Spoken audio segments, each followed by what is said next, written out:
High Court in Pretoria will this morning hear the SAPS Deputy National Commissioner for Crime Detection, Shadrack Sibiya's bid to invalidate the National Police Commissioner, Fannie Masemola's decision to place him on a leave of absence. Action against Sibiya was taken after KwaZulu-Natal Police Commissioner Nhlanhla Mkhwanazi accused him of corruption and having links to criminal syndicates. Now, Canny Maphanga is following the story and joins us now from Pretoria. So, Canny, in his application, or in his papers at least, what we've been hearing is that Sibiya in his papers, charged that his suspension was based on untested allegations. What should we expect from today's proceedings?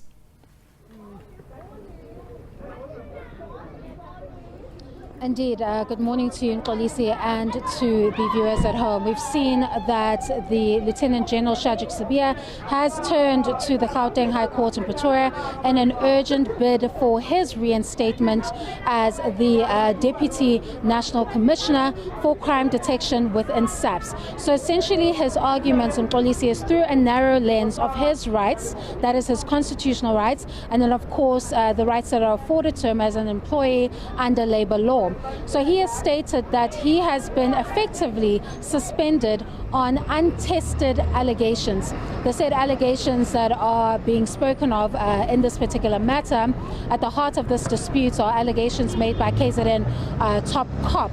That is Lieutenant General Nhlanhla Mkhwanazi, which places several individuals, including Sibiya, in the alleged acts of collusion with organized crime syndicates, misconduct and corruption within SAPS and the security cluster at large. Now, the difficulty with this request being made by Sibiya to the court is that it is approached through a very narrow lens of him as an employee, but also doesn't take into consideration the slew of allegations and the kind of impact or possible impact it could have had on the institution as well as civilians as a whole if they are not tested and that process isn't complete prior to him resuming his duties as the Deputy National Commissioner for Crime Detection. So he's asking for that decision for him to stay at home pending an investigation to be reviewed and set aside to invalidate it.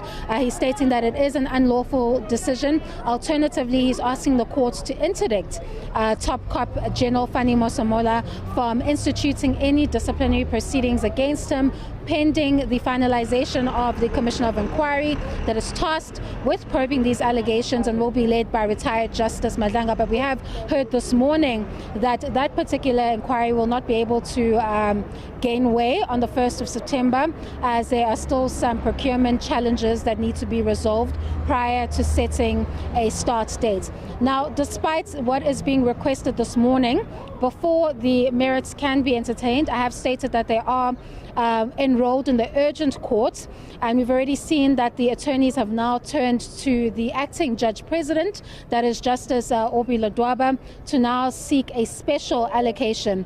This is a matter that deals with quite critical issues, and I think the applicants think it's appropriate for it to be dealt with in terms of a special allocation. And of course, we are understanding that they are requesting a full bench to hear that matter. Now, because of those developments, it is possible that the matter will not proceed in the urgent court role this morning that we understand was supposed to be held virtually, but rather a meeting will have to take place between counsel and the attorneys as well as the acting judge presidents.